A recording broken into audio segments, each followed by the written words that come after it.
पाउल ख्रीष्टଙ୍କ सुसमाचार प्रचार करुथिले जहा शक्तियुक्त थिला जहा जड़े व्यक्तिर जीवन को परिवर्तन करदेवा निमंते सक्षम अटे। से सुसमाचार पाउलଙ୍କ जीवन को परिवर्तन कर देइथिला।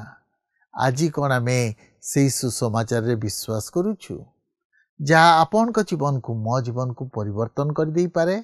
मुगति प्रदीप सेही निराशरे आशा देई ए घोर दुर्दिन काले बंधुर पथ धारे दिए से जे शांति शिखा दिए से जे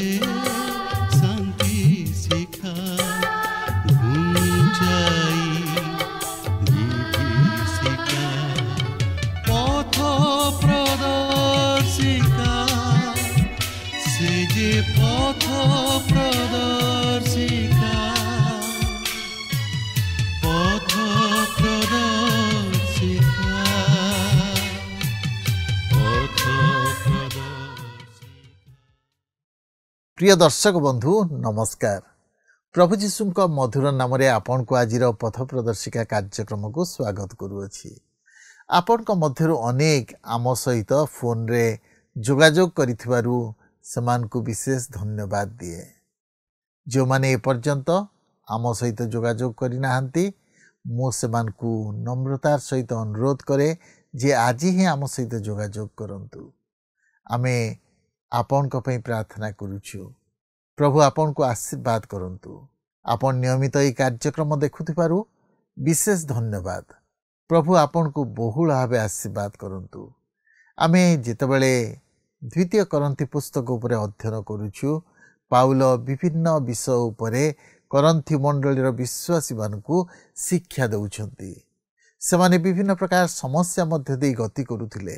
समान को जीवन रे विभिन्न प्रकार समस्या थिला। पाउल प्रत्येकटी विषय उपरे समान को शिक्षा देउछंती जेपरि समाने आत्मिक जीवन रे वृद्धि पाइबे। आमे जेतेबेले द्वितीय करंथी पुस्तकर 11 पर्व को आसु तार द्वितीय अंश को आसु पाउल कहउछंती मु तुममानकु ख्रीष्टଙ୍କ निकट को आनिबा पई सबु किछि कली। आजिर अध्ययन रे पाउल निज अनुभूति और निज परिचय देउछंती। किपरि सुसमाचार निमंते ताड़ना कष्ट निंदा विभिन्न प्रकार परिस्थितिर सम्मुखीन होइछंती ताहा से वर्णना करंती। से समस्त सह्य करिवा पछरे केवल गोटे कारण थिला ताहेला जेपरि से अनेकंकु ख्रीष्टଙ୍କ निमंते लाभ करि परिबे।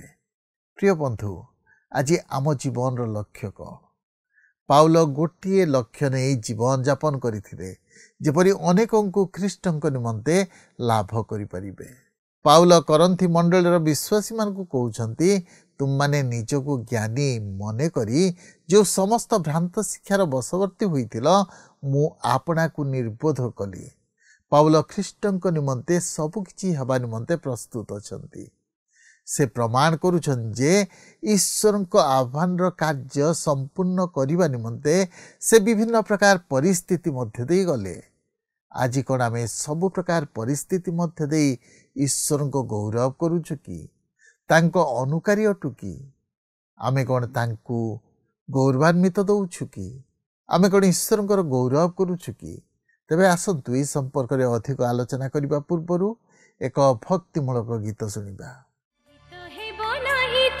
रात्रिर त्रासको किबा दिवसर उडन्ता बाणको दुई पार्श्वे तुम पड़िबे अयुत तुमे किन्तु हेब सुरक्षित से आश्रय मोर से दुर्गा मोहर उताहांकठारे रखिछि निर्भर आवरी नेबे से आपणा पक्षरे आश्रय देबे से तांको डेरा विश्वस्तता सुरक्षार ढाल सदा काल रक्षा करे जिए सर्वोपरि शंकर आश्रय रे बास करिब। ପରିଷ୍ଠଙ୍କର ଆଶ୍ରୟରେ ବାସ କରିବ।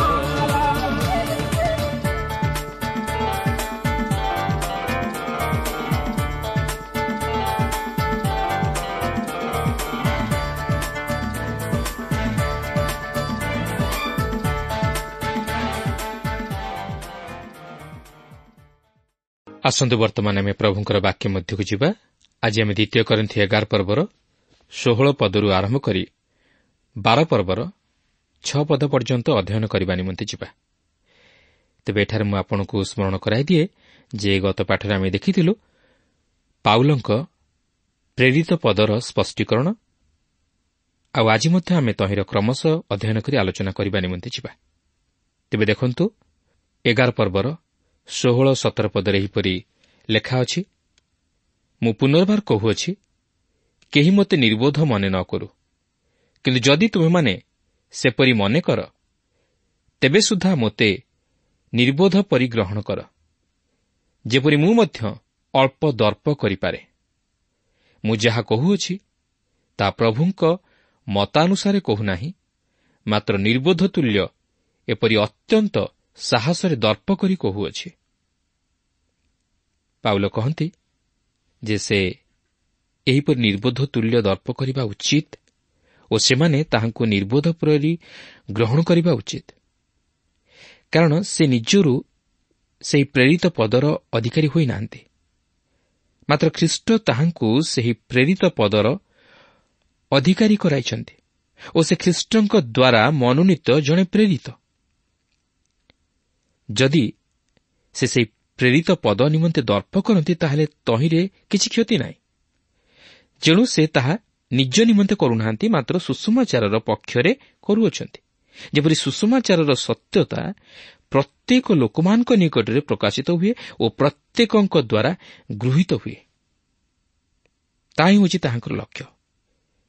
ଏହାପରେ 11 ପର୍ବର 18 ପଦରୁ 20 ପଦ ମଧ୍ୟରେ ଲେଖା ଅଛି, ଅନେକ ସାଂସାରିକ ଭାବରେ ଦର୍ପ କରୁଥିବାରୁ ମୁଁ ମଧ୍ୟ ଦର୍ପ କରିବି, କାରଣ ତୁମ୍ଭେମାନେ ବୁଦ୍ଧିମାନ ବୋଲି ସିନା ଆନନ୍ଦରେ ନିର୍ବୋଧମାନଙ୍କ ପ୍ରତି ସହିଷ୍ଣୁ ହେଉଅଛ। ଯେଣୁ ଯଦି କେହି ତୁମମାନଙ୍କୁ ଦାସ କରି ରଖେ, ତୁମମାନଙ୍କ ସମ୍ପତ୍ତି ଗ୍ରାସ କରେ, ତୁମମାନଙ୍କୁ ଫାନ୍ଦରେ ପକାଇ ଧରେ, ଅହଙ୍କାର କରେ ବା ତୁମମାନଙ୍କ ମୁହଁରେ ଚାପୁଡ଼ା ମାରେ, ତେବେ ତୁମେମାନେ ତାହା ସହିଥାଅ। ସେ ସେମାନଙ୍କୁ ଏଠାରେ ଏକ ବ୍ୟଙ୍ଗ ଛଳରେ କଥା କହି ଶିକ୍ଷା ଦିଅନ୍ତି। ସେ ସେମାନଙ୍କୁ ଏଠାରେ ଏକ ଦୃଢ଼ ଚେତନାର ବାଣୀ ପ୍ରଦାନ କରନ୍ତି। ସେ କହନ୍ତି, କେହି ଯଦି ସେମାନଙ୍କ ମଧ୍ୟକୁ ଆସି ସେମାନଙ୍କୁ ବ୍ୟବସ୍ଥାର ଅଧୀନ କରି ରଖେ, ସେମାନଙ୍କ ସମ୍ପତ୍ତି ଗ୍ରାସ କରେ, ଅହଙ୍କାର କରେ, ସେମାନଙ୍କ ମୁହଁରେ ଚାପୁଡ଼ା ମାରେ ଓ ସେମାନଙ୍କୁ ଫାନ୍ଦରେ ପକାଇ ଧରେ, ତାହେଲେ ସେମାନେ ତାହା ସହ୍ୟ କରିବେ। ସେମାନେ ସେହି ପ୍ରକାର ବ୍ୟବହାର ସେହି ମିଥ୍ୟା ଶିକ୍ଷକମାନଙ୍କଠାରୁ ଗ୍ରହଣ କରିବେ, ମାତ୍ର ସେମାନେ ବାସ୍ତବରେ ଖ୍ରୀଷ୍ଟଙ୍କ ପ୍ରେରିତମାନଙ୍କର ଶିକ୍ଷାକୁ ଗ୍ରହଣ କରିବେ ନାହିଁ କି ସେମାନଙ୍କୁ ପ୍ରେରିତ ବୋଲି ଚିହ୍ନିପାରିବେ ନାହିଁ। ବର୍ତ୍ତମାନ ଆମେ ଆଉ ଏକ ବିଭାଗ ମଧ୍ୟକୁ ଆସୁଅଛୁ, ଯେଉଁଠାରେ ପାଉଲ ଜଣେ ସୁସମାଚାର ପ୍ରଚାରକ ହିସାବରେ ନିଜର ଜୀବନକୁ ବର୍ଣ୍ଣନା କରନ୍ତି। ବାସ୍ତବରେ ଯେତେବେଳେ ମୁଁ ତାହାଙ୍କର ସେହି ଜୀବନକୁ ଭଲ ଭାବେ ଲକ୍ଷ୍ୟ କରେ, ମୁଁ ମଧ୍ୟ ଜଣେ ସୁସମାଚାର ପ୍ରଚାରକ ହିସାବରେ ନିଜକୁ ଲଜ୍ଜିତ ମନେ କରେ, କାରଣ ମୁଁ ସେହିପରି ଭାବେ ନିଜକୁ ସୁସମାଚାର ପ୍ରଚାର ନିମନ୍ତେ ଅର୍ପଣ କରିପାରି ନାହିଁ କି ସେହି ଆହ୍ୱାନର ଯୋଗ୍ୟ ଆଚରଣ କରିପାରି ନାହିଁ। ତେବେ ଦେଖନ୍ତୁ 11 ପର୍ବର 21 ଓ 22 ପଦରେ ଏହିପରି ଲେଖା ଅଛି, ମୁଁ ଲଜ୍ଜା ସହ ସ୍ୱୀକାର କରୁଅଛି ଯେ ଆମ୍ଭେମାନେ ତ ଦୁର୍ବଳ ହୋଇଅଛୁ, ତଥାପି ଯେକୌଣସି ବିଷୟରେ କେହି ସାହସୀ ଅଟେ, ମୁଁ ନିର୍ବୋଧତାରେ କହୁଅଛି, ମୁଁ ମଧ୍ୟ ସାହସୀ। ସେମାନେ କି ଏବ୍ରିୟ? ମୁଁ ମଧ୍ୟ ଏବ୍ରିୟ। ସେମାନେ କି ଇସ୍ରାଏଲୀୟ? ମୁଁ ମଧ୍ୟ ଇସ୍ରାଏଲୀୟ। ସେମାନେ କି ଅବ୍ରାହମଙ୍କ ସନ୍ତାନ? ମୁଁ ମଧ୍ୟ ଅବ୍ରାହମଙ୍କ ସନ୍ତାନ। ପାଉଲ କହନ୍ତି, ମୁଁ ମୋର ବଂଶାବଳୀକୁ ମଧ୍ୟ ପ୍ରମାଣିତ କରିପାରିବି, କାରଣ ଆମେ ଜାଣୁ ଯେ ପାଉଲ କିଏ ଥିଲେ ଓ ସେ କ'ଣ କରିଥିଲେ। ତହିଁରେ କୌଣସି ପ୍ରଶ୍ନ ବା ସନ୍ଦେହ ନାହିଁ। ତେବେ 11 ପର୍ବର 23 ଓ 24 ପଦରେ ଏହିପରି ଲେଖା ଅଛି, ସେମାନେ କି ଖ୍ରୀଷ୍ଟଙ୍କ ସେବକ? ମୁଁ ପାଗଳ ପରି କହୁଅଛି, ମୁଁ ଅଧିକ ରୂପେ ଖ୍ରୀଷ୍ଟଙ୍କର ସେବକ, ଅଧିକ ପରିଶ୍ରମ କରିବାରେ, ଅଧିକ କାରାବାସ ଭୋଗରେ, ଅପରିମିତ ପ୍ରହାର ସହ୍ୟ କରିବାରେ, ବାରମ୍ବାର ମୃତ୍ୟୁର ସମ୍ମୁଖୀନ ହେବାରେ ମୁଁ ଯିହୁଦୀମାନଙ୍କଠାରୁ 5 ଥର 39 ପ୍ରହାର ପାଇଅଛି। ଦେଖନ୍ତୁ, ପାଉଲ ଏଠାରେ ତାହାଙ୍କ ଜୀବନର ସାକ୍ଷ୍ୟ ପ୍ରଦାନ କରନ୍ତି। ଅନ୍ୟ ଅର୍ଥରେ କହିବାକୁ ଗଲେ ପ୍ରେରିତ ହିସାବରେ ପ୍ରେରିତମାନଙ୍କ ମଧ୍ୟରେ ପାଉଲଙ୍କର ସମକକ୍ଷ କେହି ନଥିଲେ। ତେବେ ସେହି ସମୟରେ ଯିହୁଦୀମାନେ ଏକ ସ୍ୱତନ୍ତ୍ର ଧାରା ଅନୁଯାୟୀ 39 ଥର ପ୍ରହାର କରୁଥିଲେ। ସେହି ଲୋକର ଯେପରି ମୃତ୍ୟୁ ନ ହୁଏ ଏଥିନିମନ୍ତେ ସେମାନେ ଗୋଟିଏ ପାର୍ଶ୍ୱରେ 13 ଥର ପ୍ରହାର କରୁଥିଲେ ଓ ଅପର ପାର୍ଶ୍ୱରେ 13 ଥର ପ୍ରହାର କରୁଥିଲେ ଓ ପଛ ପାର୍ଶ୍ୱରେ 13 ଥର ପ୍ରହାର କରୁଥିଲେ। ଏହିପରି 39 ଥର ପ୍ରହାର କରୁଥିଲେ। ତେବେ ଏହିପରି ଭାବେ ପାଉଲ 5 ଥର 39 ପ୍ରହାର ପାଇଥିଲେ। ଏହାପରେ 11 ପର୍ବର 25-27 ପଦ ମଧ୍ୟରେ ଲେଖା ଅଛି, 3 ଥର ବେତ୍ରାଘାତ, ଥରେ ପ୍ରସ୍ତରାଘାତ, 3 ଥର ଜାହାଜ ଭଙ୍ଗ ସହିଅଛି, ଅଗାଧ ଜଳରେ ଦିବାରାତ୍ର କ୍ଷେପଣ କରିଅଛି,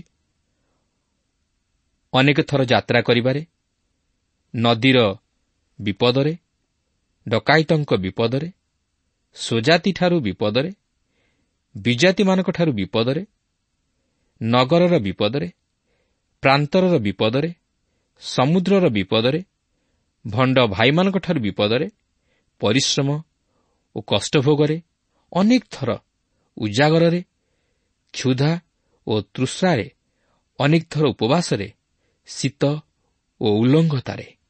ଆମେ କେତେଜଣ ଏପରି ପାଉଲଙ୍କ ପରି କହିପାରିବା ଯେ ଆମେ ପ୍ରଭୁଙ୍କ ନିମନ୍ତେ ଅନ୍ତତଃ କିଛି କଷ୍ଟ ସହ୍ୟ କରିଅଛୁ? କ'ଣ ଆମର ସେହିପରି ଅନୁଭୂତି ଅଛି କି? ଆମେ କ'ଣ ପାଉଲଙ୍କ ପରି ଏହି ପ୍ରକାର ବିପଦ ଆଉ ପ୍ରହାର ମଧ୍ୟ ଦେଇ ଗତି କରୁଛୁ କି? କିନ୍ତୁ ଆମେ ପାଉଲଙ୍କ ସହ ସମକକ୍ଷ ହୋଇପାରିବା ନାହିଁ। ଆମେ କିନ୍ତୁ ସବୁ ପ୍ରକାର ସୁଖ ସୁବିଧା ଚାହୁଁ, ଭୋଗବିଳାସ ମଧ୍ୟରେ ରହି ଖ୍ରୀଷ୍ଟଙ୍କ ନିମନ୍ତେ ସାକ୍ଷୀ ହେବାକୁ ଚାହୁଁ। ମାତ୍ର ପାଉଲଙ୍କ ପରି ଆମମାନଙ୍କର ଅନୁଭୂତି ନାହିଁ କି ସେହିପରି ଅନୁଭୂତି ମଧ୍ୟ ଦେଇ ଆମେ ଖ୍ରୀଷ୍ଟଙ୍କ ସାକ୍ଷୀ ହେବା ବଡ଼ କଷ୍ଟକର। ଆମେ ଯେତେବେଳେ ଖ୍ରୀଷ୍ଟଙ୍କର ସାକ୍ଷୀ ହେବା ପାଇଁ ଚାହୁଁ, ଆମେ ଖ୍ରୀଷ୍ଟଙ୍କର କାର୍ଯ୍ୟ କରିବା ପାଇଁ ଆଗେଇ ଯାଉ। କିନ୍ତୁ ଯଦି କୌଣସି ପ୍ରକାର ସମସ୍ୟା ଆସେ, କଷ୍ଟ ଆସେ, ଅସୁବିଧା ହୁଏ, ତାହେଲେ ଆମେ ପଛଘୁଞ୍ଚା ଦେଉ। ବିଶେଷରେ ଦେଖାଯାଏ ଯେ ଯେଉଁମାନେ ପ୍ରଭୁଙ୍କର କାର୍ଯ୍ୟ କରି ସେମାନେ ଯେଉଁ ସ୍ଥାନକୁ ପଠାଯାଆନ୍ତି କାର୍ଯ୍ୟ କରିବା ପାଇଁ, ସେ ସ୍ଥାନରେ ସମସ୍ତ ପ୍ରକାର ସୁଖ ସୁବିଧା ଅଛି କି ନାହିଁ ସେମାନେ ପଚାରି ବୁଝନ୍ତି। ଏପରିକି ଅନେକ ପ୍ରଚାରକମାନେ, ବାଳକମାନେ ଯାଆନ୍ତି ବିଭିନ୍ନ ସ୍ଥାନକୁ ପ୍ରଚାର କରିବା ପାଇଁ, ଯେଉଁଠି ସେମାନଙ୍କ ପାଇଁ ସୁଖ ସୁବିଧା ଅଛି ସେମାନେ ସେ ସ୍ଥାନକୁ ଯାଆନ୍ତି। ମାତ୍ର ଯେଉଁଠାରେ ଅସୁବିଧା ଅଛି ସେ ସ୍ଥାନକୁ ଯିବା ପାଇଁ ସେମାନେ ଇଚ୍ଛା କରନ୍ତି ନାହିଁ। କିନ୍ତୁ ଆମେ ଦେଖୁ ପାଉଲଙ୍କ ଜୀବନରେ କେତେ ସ୍ୱାର୍ଥତ୍ୟାଗର ଜୀବନ, କେତେ ସମସ୍ୟା ମଧ୍ୟ ଦେଇ ସେ ଗତି କରିଛନ୍ତି। କ'ଣ ପାଇଁ? ଖ୍ରୀଷ୍ଟଙ୍କ ନିମନ୍ତେ ସାକ୍ଷୀ ହେବା ପାଇଁ, ଖ୍ରୀଷ୍ଟଙ୍କ ନିମନ୍ତେ ଆତ୍ମା ଲାଭ କରିବା ପାଇଁ ଏବଂ ଖ୍ରୀଷ୍ଟୀୟ ମଣ୍ଡଳୀକୁ ବଢ଼ାଇବା ପାଇଁ। ଏହାପରେ 11 ପର୍ବର 28 ପଦରେ ଲେଖା ଅଛି, ଅବଶିଷ୍ଟ ସମସ୍ତ ବିଷୟ ଛଡ଼ା ଆଉ ଗୋଟିଏ ବିଷୟ ପ୍ରତିଦିନ ମୋ ଉପରେ ମାଡ଼ି ପଡ଼ୁଅଛି, ଅର୍ଥାତ୍ ମଣ୍ଡଳୀ ସମୂହ ନିମନ୍ତେ ଚିନ୍ତା। ପାଉଲଙ୍କର ମଣ୍ଡଳୀମାନଙ୍କ ନିମନ୍ତେ ପ୍ରକୃତିରେ ବୋଝ ଥିଲା। ସେ ମଣ୍ଡଳୀମାନଙ୍କର ଆତ୍ମିକ ଅଭିବୃଦ୍ଧି ନିମନ୍ତେ ଓ ସୁରକ୍ଷା ନିମନ୍ତେ ବିଶେଷ ଚିନ୍ତିତ ଥିଲେ। ସେ କେବଳ ମଣ୍ଡଳୀ ବିସ୍ତାର କରିବାରେ ଲାଗିନଥିଲେ, ମାତ୍ର ସେ ମଣ୍ଡଳୀ ପ୍ରତିଷ୍ଠା କରିବା ପରେ ପରେ ସେହି ମଣ୍ଡଳୀମାନଙ୍କର ଯତ୍ନତତ୍ତ୍ୱ ନେଉଥିଲେ। ସେମାନେ କେଉଁ ପ୍ରକାର ଅବସ୍ଥା ମଧ୍ୟରେ ଅଛନ୍ତି ତାହା ମଧ୍ୟ ସେ ଲକ୍ଷ୍ୟ କରୁଥିଲେ। ଆଉ ସେଥିନିମନ୍ତେ ସେ ସଦାସର୍ବଦା ପ୍ରାଣପଣ କରୁଥିଲେ। କାରଣ ମଣ୍ଡଳୀ ହେଉଛି ସୁସମାଚାରର ଫଳନ୍ତି ବୃକ୍ଷ। ଯଦି ମଣ୍ଡଳୀର ଯତ୍ନ ନିଆ ନ ଯାଏ ତାହେଲେ ସୁସମାଚାର ପ୍ରଚାର କରିବା ମଧ୍ୟ ମୂଲ୍ୟହୀନ।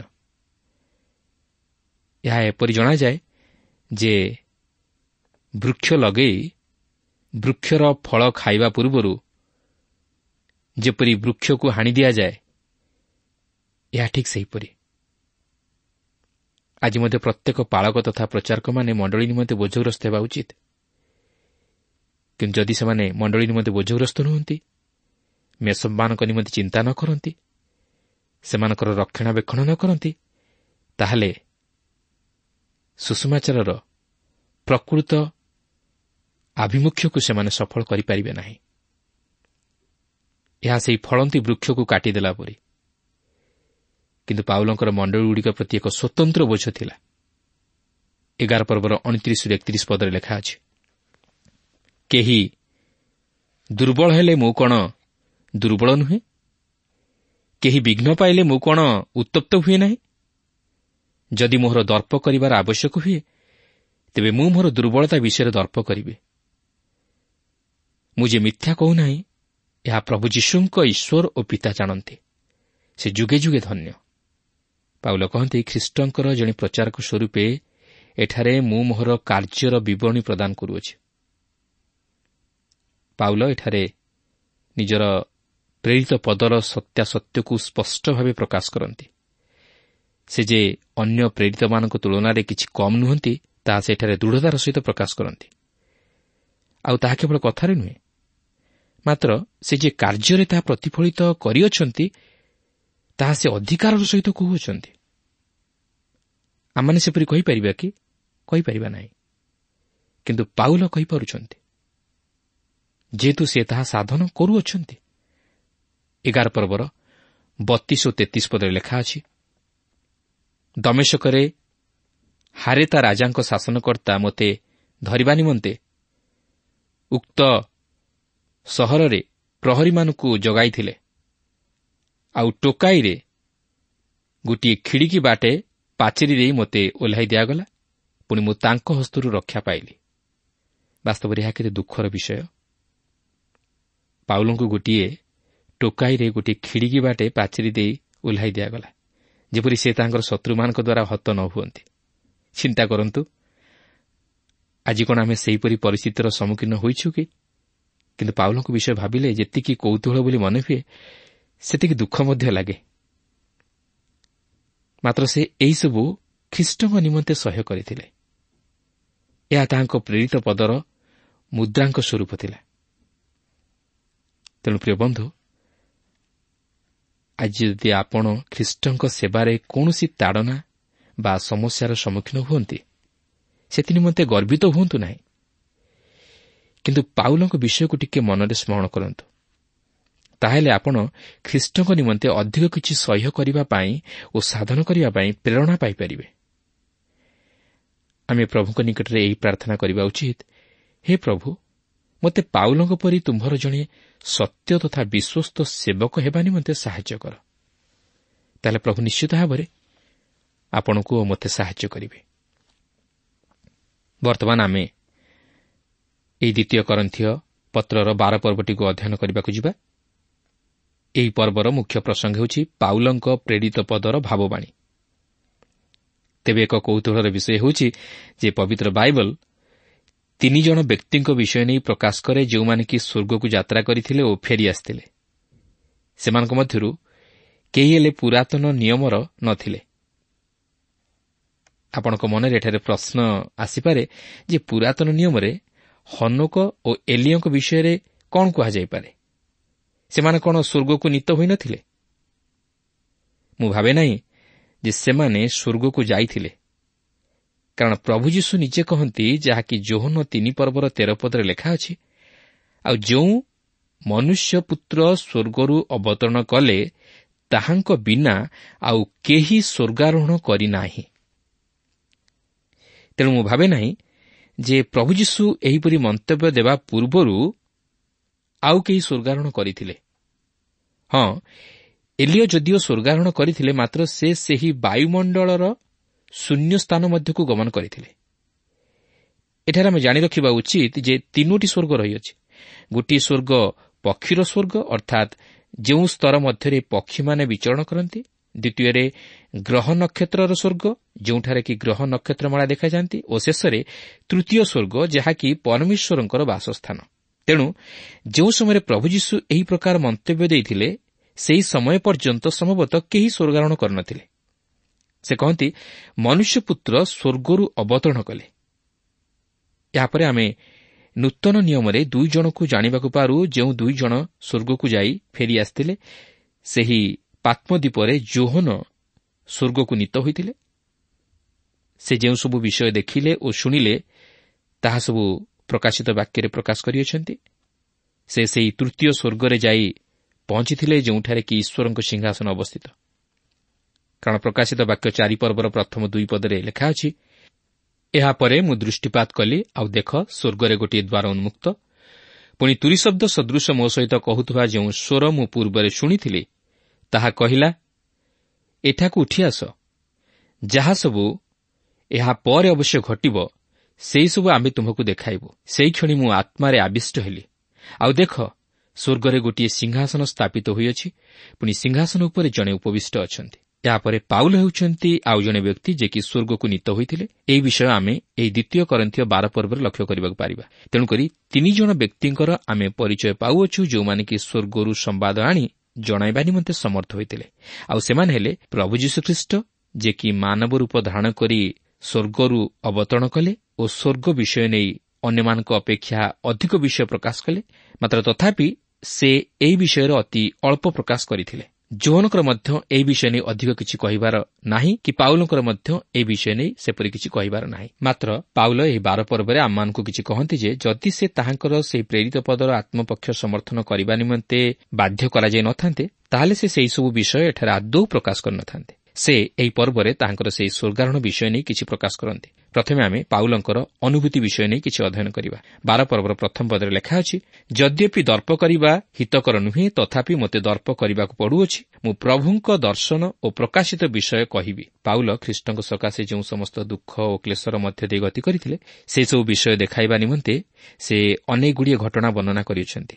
ଆଉ ମୁଁ ଭାବୁଛି ଯେ ଈଶ୍ୱରଙ୍କ ଆତ୍ମା ତାହାଙ୍କୁ ସେହି ସମସ୍ତ ଅନୁଭୂତିଗୁଡ଼ିକ ଲେଖିବା ନିମନ୍ତେ ପ୍ରେରଣା ଯୋଗାଇଥିଲେ, ଯେପରି ସେହିସବୁ ବିଷୟକୁ ଅଧ୍ୟୟନ କରି କୌଣସି ବ୍ୟକ୍ତି କହିବାକୁ ସମର୍ଥ ହେବ ନାହିଁ ଯେ ମୁଁ ପ୍ରେରିତ ପାଉଲଙ୍କଠାରୁ ଅଧିକ କିଛି କ୍ଲେଶ ସହ୍ୟ କରିଅଛି ବୋଲି। ତେବେ ଏହି ସମସ୍ତ ଅନୁଭୂତି ମଧ୍ୟ ଦେଇ ପାଉଲ ଖ୍ରୀଷ୍ଟଙ୍କୁ ଗୌରବାନ୍ୱିତ କରିଥିଲେ ଓ ତାହାଙ୍କୁ ଗୌରବ ତଥା ମହିମାନ୍ୱିତ କରିବାକୁ ଯାଇ ସେ ଏହି ସମସ୍ତ ବିଷୟ ପ୍ରକାଶ କରିଅଛନ୍ତି। କାରଣ ପ୍ରଭୁ ଯୀଶୁଖ୍ରୀଷ୍ଟ ଆମମାନଙ୍କ ଜୀବନର ସାକ୍ଷ୍ୟ ମଧ୍ୟ ଦେଇ ମହିମାନ୍ୱିତ ହେବା ଆବଶ୍ୟକ। ତେବେ ପାଉଲ ଖ୍ରୀଷ୍ଟଙ୍କ ସକାଶେ ଯେ କେତେ କ୍ଲେଶ ସହ୍ୟ କରିଅଛନ୍ତି, ତାହା ଆମ୍ଭମାନଙ୍କୁ ଜଣାଇବା ପରେ ସେ ବର୍ତ୍ତମାନ ପ୍ରଭୁଙ୍କଠାରୁ ପ୍ରାପ୍ତ ଦର୍ଶନ ଓ ଭାବବାଣୀ ମଧ୍ୟକୁ ଆସୁଅଛନ୍ତି। ଆମେ ଏଥିପୂର୍ବରୁ ଜାଣିସାରିଛୁ ଯେ ପ୍ରଭୁ ସେହି ଦମେଶକର ପଥରେ ପାଉଲଙ୍କୁ ଦର୍ଶନ ଦେଇଥିଲେ। ବର୍ତ୍ତମାନ ଏଠାରେ ମଧ୍ୟ ସେହିପରି ଆମେ ଆଉ ଏକ ଘଟଣା ବର୍ଣ୍ଣିତ ହୋଇଥିବାର ଲକ୍ଷ୍ୟ କରିବାକୁ ପାରିବା। 12 ପର୍ବର 2 ପଦରେ ଲେଖା ଅଛି, ମୁଁ ଖ୍ରୀଷ୍ଟାଶ୍ରିତ ଜଣେ ଲୋକକୁ ଜାଣେ, ସେ 14 ବର୍ଷ ପୂର୍ବେ ତୃତୀୟ ସ୍ୱର୍ଗ ପର୍ଯ୍ୟନ୍ତ ନୀତ ହେଲା। ସେ ଶରୀରରେ ଥିଲା କି ଶରୀରର ବାହାରେ ଥିଲା ମୁଁ ଜାଣେ ନାହିଁ, ଈଶ୍ୱର ଜାଣନ୍ତି। ପାଉଲଠାରେ ତାହାଙ୍କର ସେହି ତୃତୀୟ ସ୍ୱର୍ଗକୁ ନୀତ ହେବାର ଅନୁଭୂତିକୁ ପ୍ରକାଶ କରନ୍ତି। ସେ ଆମମାନଙ୍କ ନିମନ୍ତେ ମଧ୍ୟ ତହିଁର ସମୟ ପ୍ରକାଶ କରନ୍ତି। ସେ କହନ୍ତି ଯେ ତାହାଙ୍କର ଏହି ପତ୍ର ଲେଖିବାର 14 ବର୍ଷ ପୂର୍ବରୁ ଏହି ଘଟଣା ଘଟିଥିଲା। ତାହା ସମ୍ଭବତଃ ତାହାଙ୍କର ପ୍ରଥମ ପ୍ରଚାର ଯାତ୍ରାର ସମୟ ମଧ୍ୟରେ ଘଟିଥିଲା। ତାହାଙ୍କର ସେହି ପ୍ରଥମ ପ୍ରଚାର ଯାତ୍ରା ସମୟରେ ଲୁସ୍ତ୍ରାରେ ସେ ଯେଉଁ ଅନୁଭୂତି ମଧ୍ୟ ଦେଇ ଗତି କରିଥିଲେ, ତାହା ସେ ପ୍ରେରିତ 14 ପର୍ବର 19-20 ପଦ ମଧ୍ୟରେ ପ୍ରକାଶ କରିଅଛନ୍ତି। ଦେଖନ୍ତୁ, ସେଠାରେ ଏହିପରି ଲେଖା ଅଛି, କିନ୍ତୁ ଆନ୍ତିଓଖିଆ ଓ ଇକନିୟରୁ ସେଠାକୁ ଯିହୁଦୀମାନେ ଆସି ଲୋକ ସମୂହଙ୍କୁ ପ୍ରବର୍ତ୍ତାଇଲେ। ପୁଣି ପାଉଲଙ୍କୁ ପଥର ମାରି ସେ ମରିଅଛନ୍ତି ବୋଲି ମନେକରି ବାହାରକୁ ଟାଣିଘେଣି ଗଲେ। ମାତ୍ର ଶିଷ୍ୟମାନେ ତାଙ୍କୁ ଘେରି ଠିଆ ହୁଅନ୍ତେ ସେ ଉଠି ନଗର ମଧ୍ୟରେ ପ୍ରବେଶ କଲେ। ପରଦିନ ସେ ବର୍ଣ୍ଣବାଙ୍କ ସହିତ ଦର୍ବିକୁ ବାହାରିଗଲେ। ମାତ୍ର ପ୍ରଶ୍ନ ହେଉଛି, ସେ କ'ଣ ମରିଯାଇଥିଲେ? ମୁଁ ଭାବୁନାହିଁ ଯେ ସେମାନେ ତାହାଙ୍କର ମୃତ୍ୟୁ ବିଷୟରେ ନିଶ୍ଚିତ ହୋଇନଥିଲେ ତାହାଙ୍କୁ ଛାଡ଼ି ଦେଇଥାନ୍ତେ। ଏହା ମୋର ବ୍ୟକ୍ତିଗତ ମତାମତ ଯେ ଈଶ୍ୱର ତାହାଙ୍କୁ ମୃତ୍ୟୁରୁ ଉଠାଇଥିଲେ। ପାଉଲ ନିଜେ ମଧ୍ୟ ନିଶ୍ଚିତ ନଥିଲେ ଯେ ବାସ୍ତବରେ ସେ ସେହି ସମୟରେ ଦର୍ଶନ ଦେଖୁଛନ୍ତି ନା ପ୍ରକୃତିରେ ସେ ସ୍ୱର୍ଗକୁ ନୀତ ହୋଇଅଛନ୍ତି। ମାତ୍ର ଏହା ଅତି ସୁସ୍ପଷ୍ଟ ଯେ ସେ ଏଠାରେ ତାହାଙ୍କର ନିଜ ଅନୁଭୂତିକୁ ପ୍ରକାଶ କରୁଅଛନ୍ତି। 12 ପର୍ବର 3 ପଦରେ ଲେଖା ଅଛି, ହଁ, ମୁଁ ଏହିପରି ଜଣେ ଲୋକକୁ ଜାଣେ, ସେ ପାରଦୀଶକୁ ନୀତ ହେଲା। ସେ ଶରୀରରେ ଥିଲା କି ଶରୀରର ବାହାରେ ଥିଲା ମୁଁ ଜାଣେ ନାହିଁ, ଈଶ୍ୱର ଜାଣନ୍ତି। ତେବେ ପାଉଲ କ'ଣ ପ୍ରକୃତିରେ ମୃତ୍ୟୁବରଣ କରି ସେହି ସ୍ୱର୍ଗକୁ ନୀତ ହୋଇଥିଲେ? ନା ସେ ଚେତାଶୂନ୍ୟ ହୋଇପଡ଼ି ଦର୍ଶନ ଦେଖୁଥିଲେ? ତେବେ ମୋର ମତରେ ମୁଁ ବିଶ୍ୱାସ କରେ ଯେ ସେ ମୃତ୍ୟୁବରଣ କରିଥିଲେ ଓ ଈଶ୍ୱର ତାହାଙ୍କୁ ମୃତ୍ୟୁରୁ ଉଠାଇଥିଲେ। ମାତ୍ର ସେ ଯେଉଁପରି ଭାବେ ହେଉନା କାହିଁକି ଫଳାଫଳ ଏକ, ସେ ତୃତୀୟ ସ୍ୱର୍ଗ ଦେଖିଥିଲେ। ଲକ୍ଷ୍ୟ କରନ୍ତୁ ସେ କ'ଣ କହନ୍ତି, 4 ପଦରେ ଲେଖା ଅଛି, ଆଉ ଯାହା ମନୁଷ୍ୟ ପକ୍ଷରେ କହିବା ବିଧେୟ ନୁହେଁ ଏପରି ଅକଥନୀୟ ବାକ୍ୟ ଶ୍ରବଣ କଲା। ଏହାପରେ 5 ଓ 6 ପଦରେ ଲେଖା ଅଛି, ଏହିପରି ଜଣକ ବିଷୟରେ ମୁଁ ଦର୍ପ କରିବି, କିନ୍ତୁ ମୋ ନିଜ ବିଷୟରେ ମୋହର ଦୁର୍ବଳତା ବିନା ଆଉ କାହିଁରେ ଦର୍ପ କରିବି ନାହିଁ। ଆଉ ଦର୍ପ କରିବାକୁ ଇଚ୍ଛା କଲେ ହେଁ ମୁଁ ନିର୍ବୋଧ ହେବି ନାହିଁ, ଯେଣୁ ମୁଁ ସତ୍ୟ କହିବି। କିନ୍ତୁ କାଳେ କୌଣସି ଲୋକ ମୋତେ ଯେ ପ୍ରକାର ଦେଖେ କିମ୍ବା ମୋଠାରୁ ଯେ ପ୍ରକାର ଶୁଣେ, ମୋ ପ୍ରତି ପ୍ରକାଶିତ ବିଷୟରେ ଅତ୍ୟଧିକ ଶ୍ରେଷ୍ଠତା ହେତୁ ଯେପରି ମୋ ବିଷୟରେ ଅଧିକ ବୋଧ ନ କରେ, ଏଥିପାଇଁ ମୁଁ କ୍ଷାନ୍ତ ହୋଇଥାଏ। ପାଉଲ ଯିଏକି ତୃତୀୟ ସ୍ୱର୍ଗକୁ ନୀତ ହୋଇଥିଲେ ଓ ଅକଥନୀୟ ବାକ୍ୟ ଶ୍ରବଣ କରିଥିଲେ, ସେହି ପାଉଲ ଗୋଟିଏ ଟୋକାଇରେ ଗୋଟିଏ ଝରକା ବାଟେ ପ୍ରାଚୀର ଉପରୁ ତଳକୁ ଓହ୍ଲାଇ ଦିଆଯାଇଥିଲେ। ପ୍ରଭୁ ପ୍ରତ୍ୟେକଙ୍କୁ ଆଶୀର୍ବାଦ କରନ୍ତୁ। ଆଜିର କାର୍ଯ୍ୟକ୍ରମ ଦ୍ୱାରା ଆପଣ ନିଶ୍ଚୟ ଆଶୀର୍ବାଦ ପାଇଥିବେ, ଏହା ମୁଁ ବିଶ୍ୱାସ କରେ। ପାଉଲ କରନ୍ଥୀ ମଣ୍ଡଳୀର ଲୋକମାନଙ୍କୁ କହୁଛନ୍ତି, ତୁମମାନେ ମୋ ପ୍ରଚାରିତ ସୁସମାଚାର ବିନା ଅନ୍ୟ ସୁସମାଚାରରେ ବିଶ୍ୱାସ କରିଅଛ, ଏହାଦ୍ୱାରା ନିଜକୁ ଜ୍ଞାନୀ ମନେ କରୁଅଛ। ମୁଁ ତୁମମାନଙ୍କ ସମ୍ମୁଖରେ ନିଜକୁ ନିର୍ବୋଧ ଭାବେ ଏକଥା କହୁଅଛି ଯେ ପ୍ରଭୁଙ୍କ ସକାଶେ ଆପଣାକୁ ନିର୍ବୋଧ କରୁଅଛି। ଆମେ ଏକଥା ମନେ ରଖୁ ଯେ ଆମେ ଯେତେ ଦୁର୍ବଳ ନିଜକୁ ମନେ କରିବା, ସେତିକି ଈଶ୍ୱରଙ୍କ ଶକ୍ତିରେ ଶକ୍ତିଯୁକ୍ତ ହେବା। ପାଉଲ ଖ୍ରୀଷ୍ଟଙ୍କ ସୁସମାଚାର ପ୍ରଚାର କରୁଥିଲେ, ଯାହା ଶକ୍ତିଯୁକ୍ତ ଥିଲା, ଯାହା ଜଣେ ବ୍ୟକ୍ତିର ଜୀବନକୁ ସମ୍ପୂର୍ଣ୍ଣ ପରିବର୍ତ୍ତନ କରିବା ପାଇଁ ସକ୍ଷମ ଥିଲା। ସେହି ସୁସମାଚାର ପାଉଲଙ୍କ ଜୀବନକୁ ପରିବର୍ତ୍ତନ କରିଦେଇଥିଲା। ତେଣୁ ସେସବୁ ସହ୍ୟ କରିବା ପାଇଁ ସେ ପ୍ରସ୍ତୁତ ଥିଲେ। ଆଜି କ'ଣ ଆମେ ସୁସମାଚାର ସମ୍ପୂର୍ଣ୍ଣ ରୂପେ ଶୁଣିଛୁ କି ବିଶ୍ୱାସ କରୁଛୁ କି? ଯଦି ଆମେ ସୁସମାଚାରରେ ବିଶ୍ୱାସ କରୁ, ତେବେ ପ୍ରଭୁ ଆମମାନଙ୍କ ଜୀବନରେ ଆଶ୍ଚର୍ଯ୍ୟ କାର୍ଯ୍ୟ ସାଧନ କରିବେ। ଆମେ କ'ଣ ପ୍ରଭୁଙ୍କ ନିକଟରେ ନିଜକୁ ନମ୍ର କରିଛୁ? ତେବେ ଆଜି ଆମ ସମୟ ତ ଶେଷ ହେଲାଣି। ପରବର୍ତ୍ତୀ କାର୍ଯ୍ୟକ୍ରମରେ ପୁଣି ଆପଣଙ୍କ ସହିତ ସାକ୍ଷାତ ହେବ। ଆପଣଙ୍କଠାରୁ ବିଦାୟ ନେବା ପୂର୍ବରୁ ଆସନ୍ତୁ ପ୍ରାର୍ଥନା କରିବା। ଦୟାଳୁ ସ୍ୱର୍ଗସ୍ଥ ପିତା, ଧନ୍ୟବାଦ ଦେଉଅଛୁ ପ୍ରଭୁ, ତୁମେ ଆମମାନଙ୍କୁ ପାଉଲଙ୍କ ଜୀବନ ମଧ୍ୟ ଦେଇ କଥା କହିଛ। ପାଉଲ ତୁମ ସୁସମାଚାର ନିମନ୍ତେ ପ୍ରଭୁ ଅନେକ କଷ୍ଟ ସହିଥିଲେ, ନିନ୍ଦା ଓ ତାଡ଼ନା ମଧ୍ୟ ଦେଇ ଯାଇଥିଲେ।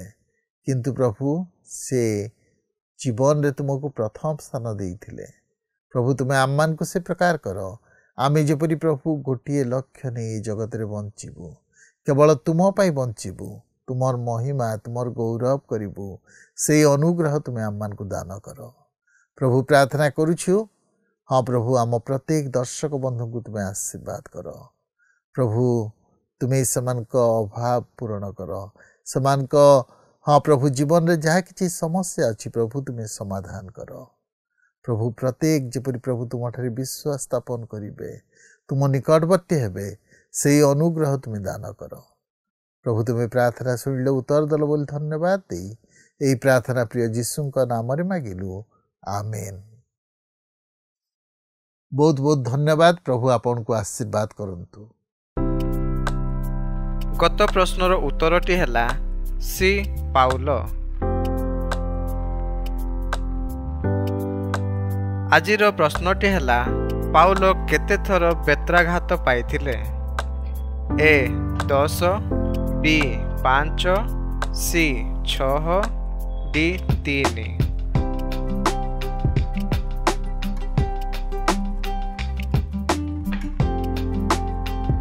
এই প্রশ্নর উত্তর আসন্তাকালি সন্ধ্যা 6টা মধ্যে option A, B, C, D মধ্যরু সঠিক উত্তর বাছি আপনার নাম ও সম্পূর্ণ ঠিকনা সহিত 9777221415 ফোন নম্বরে SMS কিংবা WhatsApp দ্বারা জଣାଇବାକୁ অনুরোধ।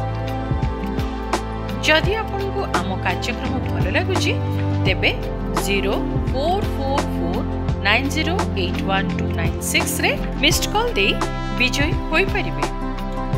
गत सप्ताहर विजय दर्शक बंधु हेले गंजाम रु द्रुपति नायक और परिवार।